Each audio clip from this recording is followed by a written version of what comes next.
कहानी की शुरुआत में हम इस आदमी को देखते हैं जो एक 100 मंजिला बिल्डिंग में फंसा हुआ है। वो इस बिल्डिंग में पिछले 5 दिनों से फंसा हुआ है और अभी उसके पास ना कोई खाना बचा हुआ है और ना कोई पानी। उसके पास कॉल करने के लिए फोन तो है मगर उसकी बैटरी पूरी तरह से खत्म हो चुका है। वो यहाँ पर किसी से मदद भी नहीं मांग सकता क्योंकि जिस बिल्डिंग में वो फंसा हुआ है वो बिल्डिंग पूरी तरह से अबॉन्डेड है। ना तो इस बिल्डिंग में कोई रहता है और ना यहाँ पर किसी का आना जाना रहता है। उसकी मुसीबतें यहीं पर खत्म नहीं होती क्योंकि अगर वो यहाँ से नहीं निकल पाया तो उसकी गर्लफ्रेंड की किसी और से शादी हो जाएगी। तो आइए जानते हैं आखिर कौन है ये आदमी और वो यहाँ इस वीरान बिल्डिंग में फंसा कैसे और क्या वो आखिर तक यहाँ से बाहर निकल पाया। चलिए जानते हैं। कहानी की शुरुआत शौर्य नाम के लड़के से होती है जो किसी कॉल सेंटर में काम करता है। वहीं पर काम करने वाली नूरी नाम की एक लड़की से वो प्यार कर बैठता है लेकिन नूरी उसे ज्यादा भाव नहीं देती मगर वो हार ना मानते हुए उसे डेली कॉल करता है। वो उसे अपने साथ डेट पर ले जाता है जहाँ उसे एक बात पता चलती है कि नूरी की शादी होने वाली है, वो भी 2 दिन में। ये सुनकर शौर्य को थोड़ा शौक लगता है मगर वो ऐसे प्रिटेंड करता है कि उसे कुछ फर्क नहीं पड़ा। अब उनका डेली एक दूसरे के साथ मिलना जुलना शुरू हो जाता है और फाइनली ये दोस्ती अब प्यार में बदल जाती है। शौर्य एक दिन नूरी को अपने रूम में ले जाता है जहाँ पर उसके रूममेट्स की संख्या कुछ ज्यादा ही होती है और एक छोटे से कमरे में वो अपना गुजारा करता है। वहाँ पर हमें एक बात और पता चलती है कि शौर्य चूहे से डरता है। इस दौरान वो अपना क्वालिटी टाइम नूरी के साथ स्पेंड करता है। नूरी उसे बताती है कि 2 दिन बाद उसकी शादी है तो उसे जाना होगा मगर शौर्य कहता है कि रुक जाओ, तुम मुझसे शादी कर लो, मैं तुम्हें बहुत ज्यादा खुश रखूंगा। वो ये भी कहता है कि मैं तुम्हारे लिए एक नया घर भी ले लूंगा और फाइनली उसने जैसे तैसे नूरी को मना लिया। अगले सुबह शौर्य मुंबई जैसे जगह पर 15,000 का बजट लेते हुए फ्लैट देखने के लिए निकल पड़ता है जो कि नेक्स्ट टू इम्पॉसिबल है और होता भी कुछ ऐसा ही। बहुत धक्के खाने के बाद भी उसे कोई जगह नहीं मिलती मगर उसे फ्लैट आज ही चाहिए था, वो भी किसी भी हालत में। अब हर जगह से रिजेक्शंस खाने के बाद वो वहाँ से हार मानकर निकल रहा था मगर उसकी बात किसी ने सुन ली थी। वो कहता है कि मैं तुम्हें फ्लैट दिला दूंगा और वो भी 15,000 में। ये सुनकर वो उसे अपने साथ ले जाता है। इस बिल्डिंग का नाम होता है स्वर्ग। वो ब्रोकर उसे फ्लैट दिखाने के लिए यहाँ पर लेके आता है। वहाँ पर एक वॉचमैन भी होता है जो कि काफी कम सुनता है। उस बिल्डिंग में कोई भी फ्लैट अभी तक बिका नहीं था क्योंकि बिल्डिंग की अपनी ही लीगल प्रॉब्लम थे। वो बंदा बाद में शौर्य को पूरी तरीके से दिलासा दे देता है कि यहाँ पर आपको किसी भी तरह की प्रॉब्लम नहीं होगी। वो उसे उसका फ्लैट दिखाता है जो कि 35th फ्लोर पर था। उस फ्लैट में टीवी, एसी, फ्रिज सब चीजें मौजूद होती हैं और मुंबई जैसी जगह पर इतनी सारी चीजें कम दाम में मिलना ये किसी सपने से कम नहीं है। उसके बाद वो जल्दी अपने पेमेंट पूरा कर देता है। वो सामान लेने के लिए अपने रूम पर चला जाता है और जाते जाते वो अपने रूममेट्स को ये कहता है कि वो अपने घर जा रहा है किसी जरूरी काम के लिए मगर इस बात पर उनका कोई रिस्पॉन्स नहीं होता। यहाँ पर ऐसा लग रहा था कि उसके यहाँ होने ना होने से किसी को कोई फर्क नहीं पड़ता। वो रात को ही अपने नए फ्लैट पर पहुंच जाता है। वो उस वॉचमैन को बिना बताए ही ऊपर चला जाता है जो कि आगे जाकर उसकी मुसीबतों की वजह बनने वाली है। खैर अब वो अपने फ्लैट में सोने की तैयारी करता है और एसी ऑन करके फोन को चार्ज में लगाकर सो जाता है मगर वो चार्जर ठीक से नहीं लगा था। अब अगली सुबह जब वो नींद से उठता है और अपने फोन को देखता है तो काफी निराश हो जाता है। वो एक बार फिर से फोन को चार्जिंग में लगाता है और फ्रेश होने के लिए बाथरूम में चला जाता है मगर वहाँ पर पानी ही नहीं होता। तब वो जल्दी में अपने साथ लाई हुई पानी की बोतल से ब्रश करता है और थोड़ा फ्रेश होकर नूरी को लाने के लिए निकलता है। जल्दबाजी में वो रूम से बाहर आ जाता है मगर उसे पता लगता है कि उसने अपना मोबाइल फोन तो अंदर ही छोड़ दिया है जिस पर नूरी की कॉल आ रही थी। वो जल्दी फोन लेने के लिए जाता है और इसी बीच उसने चाबी बाहर ही लगाकर छोड़ दिया। दूसरी तरफ नूरी स्टेशन के लिए निकल चुकी थी। यहाँ शौर्य उसे कहता है कि वो जल्द ही वहाँ पर पहुंच जाएगा और वो बस बाहर निकलने ही वाला है। अब जैसे ही वो बाहर जाने वाला होता है तभी तेज हवा के कारण वो दरवाजा लॉक हो जाता है और यहीं से शुरू होती है असली मूवी। वो दरवाजा खोलने की काफी कोशिश करता है मगर वो लॉक टूट ही नहीं रहा था। वो अब अंदर फंस चुका है क्योंकि उसकी चाबी अभी भी बाहर लटकी हुई थी। वो उस दरवाजे को खोलने के लिए हर चीज से ट्राई करता है लेकिन इसका कोई फायदा नहीं होता। तब वो उस पर लात और घूंसे बरसाना शुरू कर देता है लेकिन उससे भी कोई फायदा नहीं होता। उसके बाद वो चाबी के लिए कॉल करता है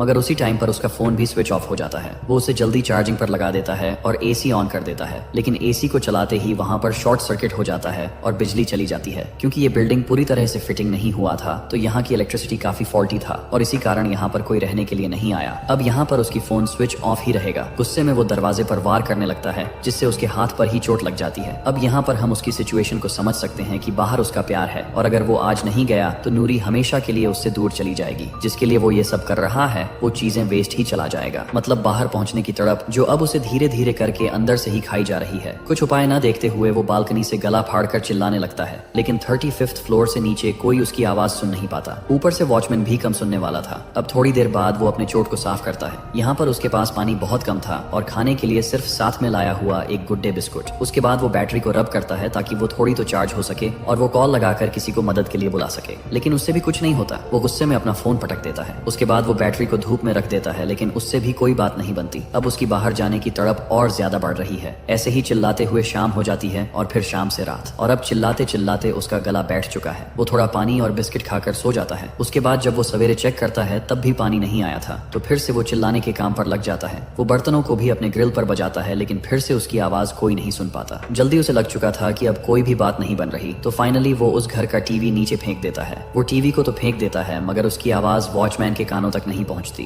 क्योंकि वॉचमैन अभी भी रेडियो पर लगा था। इसके बाद में उसके पास जो कार्डबोर्ड पड़ा होता है, वो उसके ऊपर टूथपेस्ट की मदद से हेल्प लिखता है, हेल्प स्वर्ग और अपना फ्लोर नंबर 35। इसके बाद वो उसे बाहर फेंक देता है, मगर वो जाकर गिरता है किसी के छत पर। वो दोबारा ट्राई करता है, तीसरी बार ट्राई करता है, लेकिन वो सभी ट्राई किसी के छत पर जाकर गिरते हैं। लेकिन अब उसके पास पेस्ट ही नहीं होता। फिर उसकी नजर जाती है अपनी उंगली पर लगी चोट पर। कुछ न पाते हुए अपने खून से ही मैसेज को लिखने लगता है, लेकिन वो भी किसी के छत पर जाता है, मगर वहां पर एक औरत होती है, लेकिन वो उसे नजरअंदाज कर देती है। अब हम यहाँ पर उसकी फ्रस्ट्रेशन लेवल का अंदाजा लगा सकते हैं कि वो किस चीज से गुजर रहा है। वहां पर बैठे बैठे फिर से एक बार रात हो जाती है। अब उसे भूख लगती है तो वो बिस्कुट लेने के लिए जाता है, लेकिन तभी वहां पर उसका सबसे बड़ा डर मौजूद होता है, यानी कि चूहा। उसे देखकर वो इतना डर जाता है कि वो वहां से भागने लगता है, और तभी उसका सिर टकरा जाता है, जिस कारण वो बेहोश हो जाता है। अगली सुबह जब वो उठता है तो वो पानी की आवाज सुन पाता है। यहाँ कहीं बेसिन से पानी आ रहा था, लेकिन वो वहां जा नहीं सकता, क्योंकि उसके नीचे मौजूद है चूहा। वो दूर से ही पानी को देख रहा था। उसका गला सूखे जा रहा था, मगर चूहे के कारण वो वहां पर नहीं जाता, और इसी चक्कर में वो पानी चला जाता है, और उसकी आखिरी उम्मीद भी खत्म हो गई थी। अब धीरे धीरे बात नूरी से उसकी जान पर आ रही थी, मतलब अब बात आ गई थी सर्वाइवल पर। इसके बाद वो फिर से बोर्ड लिखने के लिए बैठ जाता है, मगर उसके घाव से खून ही नहीं निकल रहा था। तब वो मजबूरन वहां का शीशा तोड़ता है, और वो अपने खून से एक बोर्ड पर हेल्प लिखकर वहां से फेंक देता है। वो बोर्ड वॉचमैन के पास जाकर गिर जाता है, मगर वॉचमैन अभी भी रेडियो पर लगा था, और उसे कोई आवाज नहीं आ रही थी। इसके बाद वो थोड़ा सा जुगाड़ करके गुलेल बनाता है, और वो देखता है कि सामने वाली छत पर एक औरत खड़ी है, लेकिन इससे भी कोई फायदा नहीं होता। फिर रात में कुछ कपड़ों का इस्तेमाल करते हुए उसने एक बालकनी के ग्रिल पर हेल्प लिख दिया था, और अगली सुबह फाइनली वो वॉचमैन को वो बोर्ड मिल जाता है, जिसको वो देखता है, मगर उसकी किस्मत इतनी खराब होती है कि उस वॉचमैन को इंग्लिश ही नहीं आती। वो अपने गुलेल को स्ट्रेच करता है, लेकिन आज उसे इसकी जरूरत नहीं पड़ती, क्योंकि उस लड़की ने बोर्ड को देख लिया था। उसके बाद वो बोर्ड लेकर वॉचमैन के पास जाती है, मगर जैसे ही वो वॉचमैन को बताती है तो वॉचमैन कहता है कि पिछले 2 सालों से यहाँ पर कोई नहीं आया। उसे थोड़ा डाउट होता है, और वो वहाँ अपने आप ही ऊपर जाने के लिए जाती है, मगर ऊपर की सीढ़ियों पर काफी अंधेरा होता है, इसीलिए वो ज्यादा इंटरेस्ट न लेते हुए वहाँ से चली जाती है, और रास्ते में ही वो कार्डबोर्ड फेंक देती है। शौर्य ने उस लड़की को रोड क्रॉस करते हुए देख लिया था। उसका ये प्लान भी अब खत्म हो चुका है। गुस्से में उसने अपने कपड़ों पर आग लगाई। उसे लगा कि ये काम कर जाएगा। ऐसे ही वो वहाँ के सोफे और गद्दे पर आग लगा देता है, लेकिन उससे बात बिगड़ जाती है। उसे पता चल गया था कि ऐसे तो फ्लैट भी जल सकता है, इसलिए जैसे तैसे उसने खुद ही आग को बुझा दिया। अगली सुबह उठकर उसे बहुत ज्यादा भूख लग जाती है। उसे अपने सामने उसकी फेवरेट पाव भाजी दिख रही थी। अब हम देख पाते कि वो धीरे धीरे हेलुसिनेट करने लगता है। उसे कॉकरोच के अंदर पाव भाजी दिख रहा था, और सामने बैठी थी नूरी, लेकिन रियल में अभी उसके सामने कॉकरोच पड़ा था। वो अपना गुड्डे बिस्कुट लेने के लिए जाता है। जैसे ही वो जाता है तो देखता है चूहा बिस्किट्स को पूरी तरीके से खा चुका है। उसके डर के कारण वो बाथरूम में ही छुप जाता है। अगली सुबह उठकर उसे बहुत ज्यादा प्यास लगती है। उसकी पानी की बोतल भी अब खाली हो चुकी है। अब अगर उसे खाना या फिर पानी नहीं मिलता तो वो तड़प कर उसी फ्लैट के अंदर मर भी सकता है, जिसके कारण उसे आखिरकार उसे खुद की यूरिन पीनी पड़ी। यूरिन पीते ही उसे उल्टी भी आती है, और वो बाथरूम में गिर पड़ता है। वो देखता है कि उसके बाजू में ही एक कॉकरोच पड़ा हुआ है, लेकिन थोड़ी ही देर बाद वो देखता है कि वो कॉकरोच गायब हो चुका है। वो फिर से खड़ा होता है। वो उससे थोड़ी मोटिवेशन लेकर वो फिर से खड़ा हो जाता है, और तभी वहां पर शुरू हो जाती है बारिश। फाइनली उसे पीने के लिए पानी मिल जाता है। किसी तरह जुगाड़ करके उसने पानी से बर्तन भर ली। वहां पर वो नहा भी लेता है। अगले सुबह एक कबूतर उसके बालकनी में आकर बैठ जाता है, और वो उसे गुलेल से मार देता है। अब उसे वो काटना होगा, लेकिन वो एक प्योर वेजिटेरियन शुद्ध शाकाहारी होता है, मगर मजबूरी में उसे टेबल फैन की मदद से उसे काटना ही होता है, और रात में वो उसे भून देता है, मगर वो उसे खा पाता। तभी उसे दिखता है वो चूहा। इस बार वो उसके पीछे मानो बिल्ली की तरह भागता है और उसे पकड़ लेता है। जब उसे पता लगता है कि इससे तो कोई भी नुकसान नहीं होता, इतने दिनों से वो खामखा ही डरता था, तो अकेलापन में उसने उस चूहे को अपना दोस्त बना लिया, और जो मीट वो खाने वाला था वो थोड़ा सा उसे भी शेयर करता है, और रात भर उसके साथ वो बातें करता है। अगली सुबह मिरर के जरिए उसने देखा कि यहाँ से 5th फ्लोर नीचे एक ऐसी बालकनी है जहाँ पर ग्रिल नहीं लगा हुआ है। अब वो जान पाता है कि दरवाजा तो खुलने से नहीं रहा, और साथ ही उसका पानी भी खत्म होने वाला है। अब वो ग्रिल काटने के बारे में सोचता है। उसे अब रिस्क लेना ही होगा। उसके पास ग्रिल को काटने के लिए कोई भी चीज मौजूद नहीं होती, लेकिन उसे काटना तो पड़ेगा। अपनी ऊर्जा को जुटाने के लिए वहाँ पर पड़े कॉकरोच या फिर चूहे वो उसे खाने पड़ते हैं, क्योंकि अब बात उसकी जिंदगी पर आ चुकी थी। उसे रेगुलर जिंदगी की याद आती है कि कैसे वो लोकल ट्रेन में घूमा करता था। पहले तो उसे उसकी लाइफ काफी बोरिंग सी लगती थी, मगर इन कुछ दिनों में उसकी पूरी जिंदगी बदल गई। अब वो वैसी जिंदगी जीने के लिए बेचैन हो रहा था, और यही उम्मीद के साथ वो दिन रात लगा रहता है। अब इतनी चीजों से काटने के बाद उस ग्रिल पर एक हल्का सा कट आ जाता है। अब पानी भी खत्म हो चुका था, यानी कि उसका टाइम फिर से बदतर होने लग रहा था,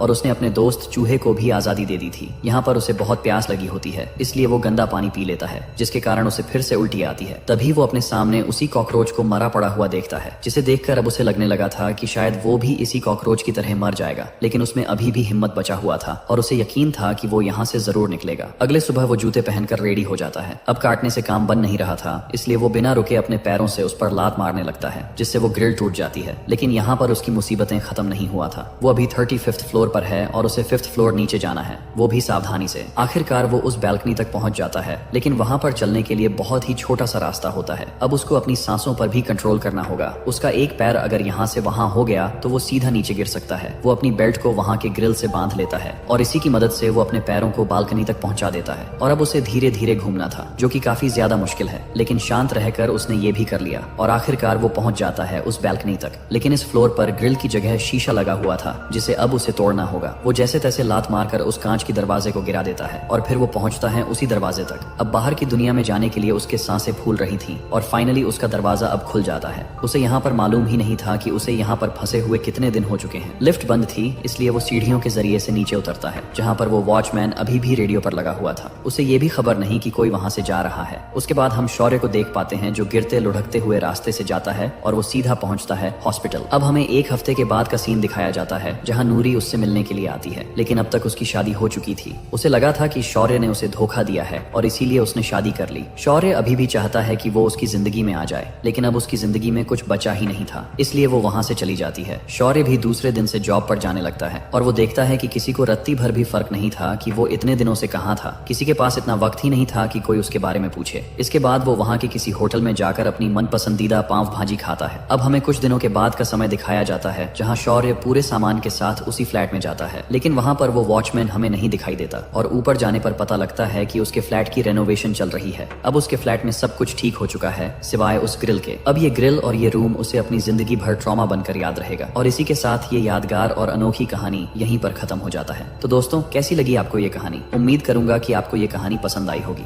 मिलते हैं एक और शानदार कहानी के साथ।